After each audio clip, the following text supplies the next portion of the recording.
ফেসবুকে ঢুকলেই শুধু দই বানানোর রেসিপি। তো দই বানানোর রেসিপি দেখে আমারও দই খেতে ইচ্ছে করলো। আমি যেহেতু অতটা ধৈর্য নিয়ে কাজ করার এখন আমার সময় নেই, বাচ্চা-টাচ্চা সব মিলিয়ে অনেক ঝামেলার মধ্যে আছি।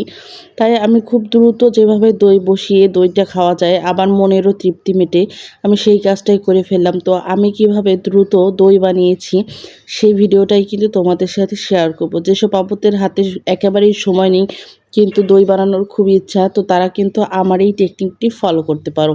আর দেখতেই পাচ্ছ আমার দইটি কতটা সুন্দর হয়েছে। তো এখানে আমি একটা প্যানে কিন্তু আগে ক্যারামেল বানানোর জন্য চিনি দিয়ে দিলাম। তো ক্যারামেল বানালে কিন্তু দইয়ের কালারটা সুন্দর আসে, তবে যে ক্যারামেল দিতেই হবে এরকম কিন্তু ব্যাপার না, কারণ দইয়ের স্বাদের উপরে কিন্তু ক্যারামেল দেওয়াটা একদমই কিন্তু বাধ্যতামূলক নয়। তো আমি এখানে ক্যারামেল বানিয়ে নিলাম। তো ক্যারামেল বানিয়ে নেওয়ার ক্ষেত্রে কিন্তু একটু সতর্কতা রাখতে হবে, ক্যারামেল কিন্তু অনেক সময় জমে যায়। এর জন্য আগের থেকে একটু পানি দিয়ে চিনির সাথে গুলিয়ে নরম করে তারপরে কিন্তু ক্যারামেলটা বানালে ভালো হয়। আর আমি এখানে কিন্তু ঠান্ডা দুধটা দিয়ে তারপরে কিন্তু ক্যারামেলটা নাড়াচাড়া দিয়েছি।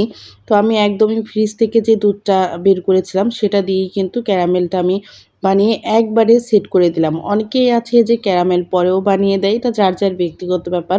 তো আমি একবারে কিন্তু ক্যারামেল বানিয়ে সেট করে দিয়েছি। আর এখানে দিয়েছি 1 কাপ পরিমাণ গুঁড়ো দুধ। গুঁড়ো দুধটা দিলে কিন্তু দইয়ের ঘনত্বটা বাড়ে বেশি।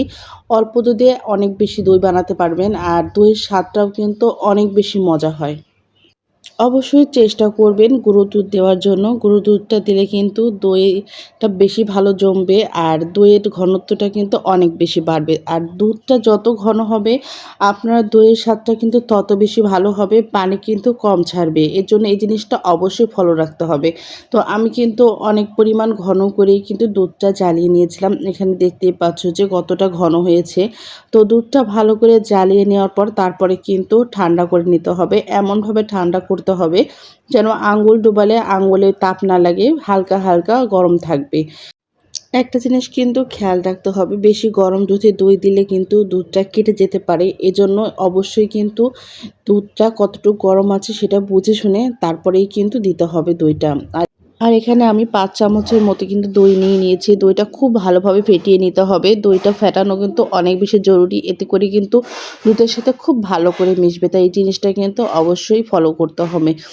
আর দইয়ের জন্য কিন্তু মাটির হাঁড়ি, স্টিলের যে কোনো কিছুই ব্যবহার করা যাবে। তো যেই পাত্রটাতে দই ঢালা হবে সেই পাত্রটির গায়ে আগে যদি একটু দই লাগিয়ে নেওয়া যায় তাহলে কিন্তু দই বসতে অনেক বেশি ভালো হয়। তো আমি এখানে কিন্তু আমার পাত্রে ভালোভাবে দইটা আমি লাগিয়ে নিয়েছি। এই যে এদিকে কিন্তু আমার দুধটা অনেকটাই ঠান্ডা হয়ে গিয়েছে। এখন আমি এটার সাথে দই মিক্স করে দেব। তো এখানে দেখতেই পাচ্ছ যে আমার দুধের ঘনত্বটা কতটা সুন্দর হয়েছে। তো এই জিনিসটা কিন্তু খুব ভালোভাবে কিন্তু করতে হবে, যে দুধের ঘনত্বটা যত ভালো হবে তোমার দইটা কিন্তু ততই বেশি সুস্বাদু হবে, একদম কিন্তু দোকানের মতো মনে হবে। তো এখানে আমি দই দিয়ে একদম খুব ভালোভাবে নেড়েচেড়ে নেব, যতক্ষণ না দইটা দুধের সাথে খুব ভালোভাবে মিশছে। এটা কিন্তু খুব ভালোভাবে মিশিয়ে নিতে হবে, তবেই কিন্তু দই কিন্তু অনেক বেশি সুন্দর হবে। তো হয়ে গেছে আমার মিক্স করা, তারপর কিন্তু আমি ওই পাত্রটিতে ঢেলে নিচ্ছি। তো ঢেলে নেওয়ার পর আমি যেই কাজটি করেছি একদম শর্টকাটে, মানে দইটা বসানোর জন্য, দইটা কিন্তু ঘন্টার পর ঘন্টা বসিয়ে রাখলে কিন্তু দইটা বসে, তবে সেটা অনেক দীর্ঘ সময়ের ব্যাপার, ওটা আমার পক্ষে সম্ভব না। 8-10 ঘন্টা দই বসিয়ে রাখা সম্ভব না। ওতে করে কিন্তু খুব একটা সবসময় ভালোই জমবে এরকম গ্যারান্টিও কিন্তু দেওয়া যায় না। তো আমি যেটা করেছি দই যাতে তাড়াতাড়ি বসে সেজন্য কিন্তু আমি দইটাকে রাইস কুকারের মধ্যে ভাপে দিয়ে দিয়েছি। রাইস কুকারের মধ্যে পানি দিয়ে তার উপর একটা স্ট্রেনার দিয়ে পাত্রটিকে বসিয়ে ঢেকে দিয়েছি প্রায় ঘন্টা খানিকের মতো। তার মধ্যে কিন্তু আমার এই দইটা কিন্তু কমপ্লিট হয়ে গেছে। তো এই পদ্ধতিতে কিন্তু দই করতে কিন্তু বেশি সহজ এবং খুব দ্রুত হয়ে যায়। যাই হোক, সব মিলিয়ে দইটা কিন্তু অসাধারণ হয়েছিল। তো আপনারা যারা একদম অল্প সময়ের মধ্যে দই করতে চান তারা কিন্তু এই পদ্ধতিটা ফলো করতে পারেন। তো আজকের ভিডিও এ পর্যন্তই। সবাই ভালো থাকবেন।